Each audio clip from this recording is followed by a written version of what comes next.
எரிபொருள் விலை உயர்வு தொடர்பில் ஜனாதிபதி சபையில் வெளியிட்ட அறிவிப்பு. மத்திய கிழக்கு போர், இலங்கையின் உத்தியபூர்வ நிலைப்பாட்டை கேட்டறிந்த அமெரிக்க விசேட பிரதிநிதி.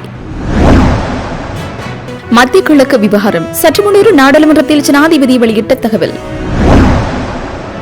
மத்திய கிழக்கிற்கு விஜயம் செய்யும் எதிர்க்கட்சி உறுப்பினர்கள். இறுதிக்கட்ட போர் குறித்த சர்வதேச விசாரணைக்கு அரசாங்கம் இணங்காது. எலி கரப்பான் பூச்சிகள் நிறைந்த சிறையில் சிறைசாலை, ஆதாரத்தை முன்வைக்காத அமெரிக்க FBI. சரத் வீரசேகரவின் தகவல். ஜனாதிபதியின் நோன்பு திறக்கும் நிகழ்வை புறக்கணித்த மத்திய கிழக்கு நாட்டு ராஜதந்திரிகள். பல்கலையில் பறக்கவிடப்பட்ட கருப்பு கொடி விவகாரம், மாணவர்களுக்கு சட்டத்தரணி மணிவண்ணன் ஆதரவு. தற்போதைய விலை நிர்ணய சூத்திரத்தின்படி சர்வதேச சந்தையில் எரிபொருளின் விலை $1 உயர்ந்தால் நாட்டில் சந்தையின் எரிபொருளின் விலை $2 உயரும் என ஜனாதிபதி அனுரகுமார திசாநாயக்க கூறியுள்ளார். ஜனாதிபதி இன்று நாடாளுமன்றத்தில் வைத்து இந்த விடயத்தை தெரிவித்துள்ளார். அவர் மேலும் தெரிவிக்கையில், அமெரிக்க டாலருக்கு எதிராக ரூபாயின் மதிப்பு சரிவதை விட உலகளாவிய எரிபொருள் விலைகளின் உயர்வால் தான் முதன்மையான பாதிப்பு ஏற்படுகின்றது. உலகளவில் எரிபொருள் விலை உயர்வு சுமார் 6% முதல் 50% வரை இருப்பதால் நாடுகள் கடினமான முடிவுகளை எடுக்க வேண்டிய கட்டாயத்தில் உள்ளன. உலகளாவிய விலைகள் 49% வரை உயர்ந்துள்ள நிலையில் உள்நாட்டு விலை உயர்வு 8% மட்டுமே உள்ளது. நாட்டின் எரிபொருள் தேவைகளில் 57% எண்ணெய் கூட்டுத்தாபனத்தாலும் 43% தனியார் துறையாலும் பூர்த்தி செய்யப்படுகின்றது. அதன்படி நாட்டிற்கு இறக்குமதி செய்யப்படும் எரிபொருளுக்கான தற்போதைய விலையை தனியார் துறை கோரியுள்ளது. அதன்படி எரிபொருள் விலை குறித்து உடனடியாக ஒரு முடிவு எடுக்கப்பட வேண்டும். தற்போது இறக்குமதி செய்யப்படும் எண்ணெய் தற்போதைய விலை வழங்கப்படாவிட்டால் நாங்கள் அது இறக்குமதி செய்ய மாட்டோம் என்று அவர்கள் கூறுகின்றார்கள். அது நியாயமானது. அவர்களின் கணக்கீடுகளின்படி ஒரு கப்பலுக்கு அவர்களுக்கு $55 மில்லியன் நஷ்டம் ஏற்படுகின்றது. இவ்வளவு பெரிய நஷ்டத்தை ஏற்படுத்தியதற்காக யாரும் எண்ணெயை கொண்டு வருவதில்லை. இந்த எரிபொருள் விநியோகத்திற்கு தனியார் துறை பங்களிக்க வேண்டும். ஆனால் அவர்களால் கட்டுப்பாட்டு விலையில் விற்க முடிந்தால் மட்டுமே அவர்கள் பங்களிப்பார்கள். நாம் எரிபொருள் விலைகள் குறித்து மிக விரைவாக செயல்பட வேண்டும் என்று குறிப்பிட்டுள்ளார்.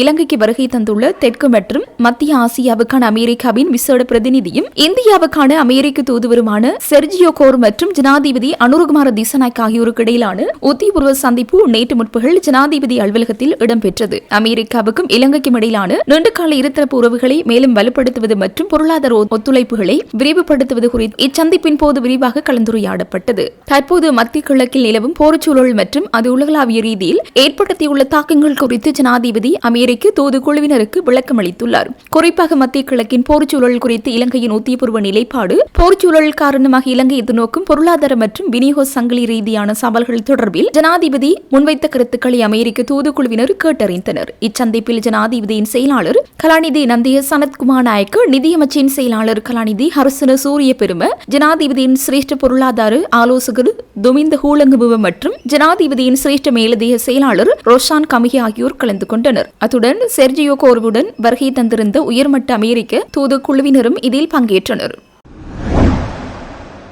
சற்று முன்னர் நாடாளுமன்றத்திற்கு வருகை தந்த ஜனாதிபதி அனுரகுமார திசாநாயக்க தற்போதைய சர்வதேச நிலைமை மற்றும் நாட்டில் நிலவும் நெருக்கடி நிலைமை குறித்தும் விளக்கம் அளித்துள்ளார். நாடாளுமன்றம் இன்று சபாநாயகர் ஜெகத் விக்ரமரத்ன தலைமையில் இன்று கூடிய போது ஜனாதிபதி இதனை தெரிவித்துள்ளார். இதன்போது தொடர்ந்தும் பேசிய ஜனாதிபதி, ஈரான் கப்பல் நாட்டிற்குள் உடனடியாக அனுமதிக்கப்படாமைக்கான காரணம் தொடர்பிலும் இதன்போது தெளிவுபடுத்தியுள்ளார். மத்திய கிழக்கில் ஏற்பட்டுள்ள போர்ச்சூழலால் உலக நாடுகள் எதிர்நோக்கியுள்ள பல்வேறு சூழ்நிலைகள் குறித்து கலந்துரையாடல் இடம்பெற்று வருகின்றது. இது குறித்து இலங்கை நாடாளுமன்றத்திலும் விவாதிப்பதற்கு இடமளிக்கும் வகையில் பிரேரணையை முன்வைத்தவர்களுக்கு நன்றிகளை தெரிவித்துக் கொள்கின்றேன். குறிப்பாக இந்த விவகாரத்தில் தொடக்கத்திலிருந்து எமது நிலைப்பாடு நடுநிலைமையாகும். நமது நாட்டின் கௌரவம், அத்துடன் நீதி மற்றும் சர்வதேச அங்கீகாரம் ஆகிய விவகாரங்களையும் நமது நாடு நடுநிலையை பாதுகாப்பதன் மூலம் நம்மால் நன்மை அடைய முடியும். எந்த ஒரு அழுத்தத்தின் கீழும் அந்த நடுநிலை இழக்கப்படாது. இருப்பினும் சில நாடாளுமன்ற உறுப்பினர்கள் பல கருத்துக்களை முன்வைத்து வருகின்றனர் என்பதை நான் அறிவேன். நாங்கள் ஒரு குறிப்பிட்ட குழுவிற்கு விசுவாசமாக இருக்கின்றோம். சில முடிவுகள் சரியான நேரத்தில் எடுக்கப்படவில்லை என்ற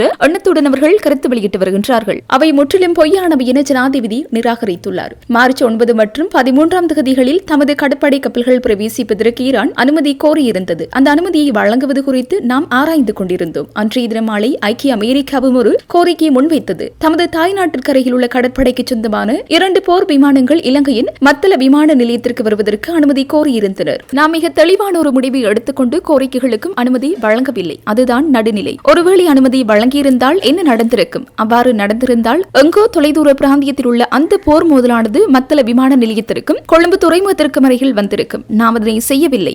அத்தகைய அழுத்தங்களுக்கு மத்தியிலும் அந்த நடுநிலை கொள்கையை பாதுகாத்துள்ளோம். எனவே இலங்கை எப்போதும் சர்வதேச சட்ட திட்டங்களுக்கு அமைவாகவும் நாட்டின் இறையாண்மையை பாதுகாக்கும் வகையிலுமே செயற்படும் என ஜனாதிபதி அனுர்குமார திசாநாயக்க மேலும் குறிப்பிட்டுள்ளார். மத்திய கிழக்கு பிராந்திய வலயத்தில் போர் பதற்றம் நிலவி வரும் பின்னணியில் அந்த பிராந்தியத்தில் உள்ள இளைஞர்களின் நிலைமை குறித்து கண்டறியும் நோக்கில் எதிர்க்கட்சி நாடாளுமன்ற உறுப்பினர்கள் மத்திய கிழக்கிற்கு விஜயம் செய்ய உள்ளனர். இந்த விஜயத்திற்கு மத்திய கிழக்கு பிராந்திய வலய இந்த நாடுகளில் காணப்படும் இலங்கை தூதரங்களின் ஒத்துழைப்பை வழங்குமாறு எதிர்க்கட்சித் தலைவர் கோரியுள்ளார். ஜனாதிபதி அனுரகுமார திசாநாயக்கவிற்கு இந்த கோரிக்கை தொடர்பில் எழுத்து மூலம் அவர் அறிவித்துள்ளார். சைபர் முஸ்தபா, அஜித் பெரேரா, சதுர களப்பத்தி உள்ளிட்ட சில நாடாளுமன்ற உறுப்பினர்கள் தங்களது சொந்த செலவில் மத்திய கிழக்கு நாடுகளுக்கு விஜயம் செய்ய உள்ளதாக எதிர்க்கட்சி நாடாளுமன்ற உறுப்பினர் தயாஸ்ரீ ஜெயசேகர தெரிவித்துள்ளார். Dubai, Bahrain, Abu Dhabi, Saudi Arabia, Qatar, Sharjah உள்ளிட்ட பல இடங்களுக்கு இந்த எதிர்க்கட்சி உறுப்பினர்கள் விஜயம் செய்ய உள்ளனர். போர் பதற்றத்திற்கு மத்தியில் அங்கு வாழ்ந்து வரும் இளைஞர்களின் நிலைமைகளை நேரில் கண்டறியும் நோக்கில் இந்த விஜயம் அமைய பெற்றுள்ளது என தயாஸ்ரீ ஜெயசேகர மேலும் தெரிவித்துள்ளார். இலங்கையில் 2009ஆம் ஆண்டு இடம்பெற்ற போர் தொடர்பில் சர்வதேச விசாரணைக்கு அரசாங்கம் இணங்காது என தேசிய மக்கள் சக்தி தெரிவித்துள்ளது. உள்நாட்டு போரின் இறுதிக்கட்டத்தின் போது சுமார் 2764 நபர்கள் காணாமல் போயுள்ளதாக தெரிவிக்கப்பட்டுள்ள போதிலும் அந்த தரவுகள் விவாதத்திற்குரியவை என நீதியமைச்சர் ஹர்சன நாணயக்கார இன்று நாடாளுமன்றத்தில் தெரிவித்தார். நாடாளுமன்ற உறுப்பினர் சாணக்கியன் ராசமாணிக்கம் எழுப்பிய கேள்விக்கு பதிலளிக்கும் போதே அமைச்சர் இதனை குறிப்பிட்டார். போரின் போது காணாமல் போனோர் தொடர்பாக தற்போது அரசாங்கத்திடம் முறையான அல்லது துல்லியமான தரவுத்தளம் எதுவும் இல்லை. யுத்த காலத்தில் இரு தரப்பினருமே வலுக்கட்டாயமாக காணாமலாக்கும் நடவடிக்கைகளில் ஈடுபட்டுள்ளனர். எனினும் இவ்வாறான செயல்களை தற்போதைய அரசாங்கம் ஒருபோதும் அங்கீகரிக்காது. காணாமல் போனோர் விவகாரம் தொடர்பில் விசாரணை நடத்துவதற்கு எந்த ஒரு சர்வதேச பொறிமுறையும் பின்பற்றுவதற்கு அரசாங்கம் இணங்கவில்லை. உள்நாட்டு பொறிமுறைகள் மூலமே இதற்கான தீர்வுகள் எட்டப்பட வேண்டும் என்பதில் அரசாங்கம் உறுதியாக உள்ளது. யுத்தத்தினால் பாதிக்கப்பட்ட குடும்பங்களுக்கு நீதி வழங்குவதற்கும் உண்மையை கண்டறிவதற்கும் அரசாங்கம் அர்ப்பணிப்புடன் செயற்படும் எனவும் அமைச்சர் இதன்போது உறுதியளித்தார்.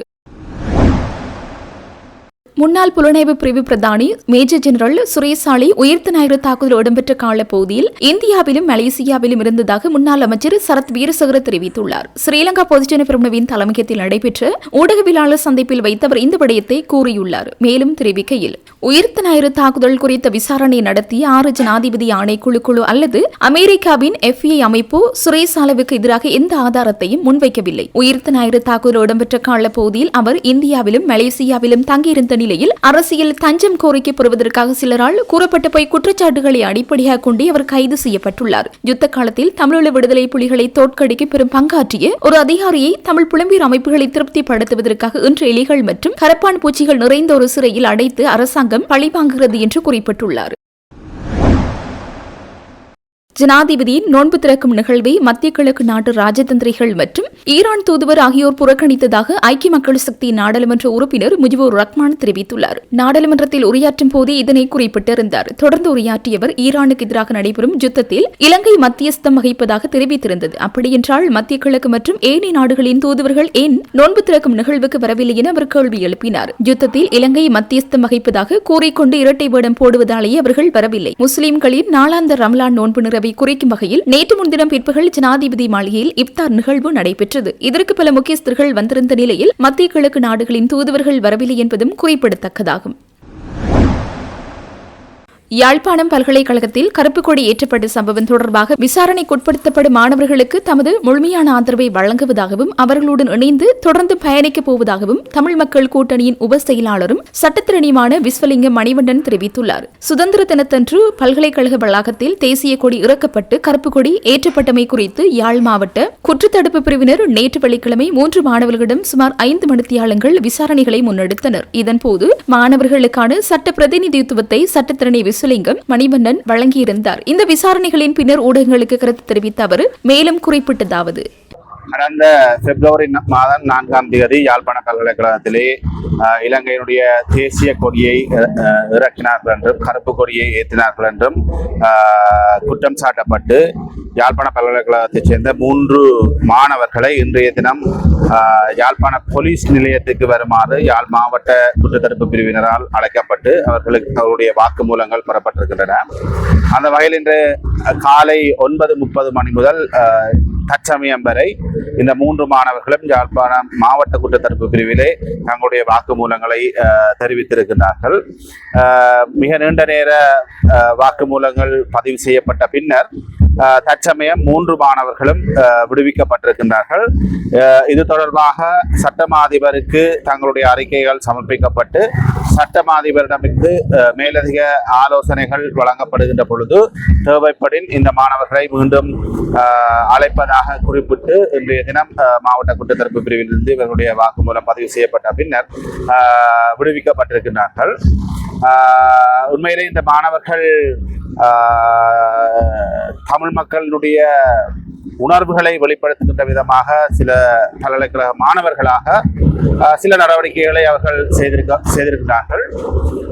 அந்த வகையிலே அது அவர்களுடைய உணர்வு பூர்வமான ஒரு விடயம், உணர்வோடு சம்பந்தப்பட்ட விடயம், தமிழ் மக்களுடைய உரிமையோடு சம்பந்தப்பட்ட விடயம்.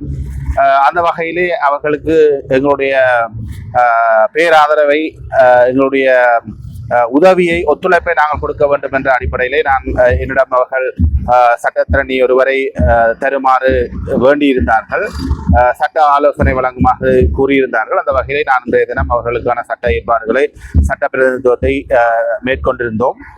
தொடர்ச்சியாக இவர்களுக்கு எதிராக ஏதாவது நடவடிக்கைகள் முன்னெடுக்கப்பட்டால் தொடர்ந்தும் சட்ட ரீதியான உதவிகளை செய்வதற்கு நாங்கள் தொடர்ந்தும் தயாராக இருக்கின்றோம். இந்த மாணவர்களுடைய எதிர்காலத்திலே கருத்தில் கொண்டு அவர்களோடு தொடர்ந்தும் நாங்கள் உறுதியாக பயணிப்பதற்கு நாங்கள் தயாராக இருக்கின்றோம்.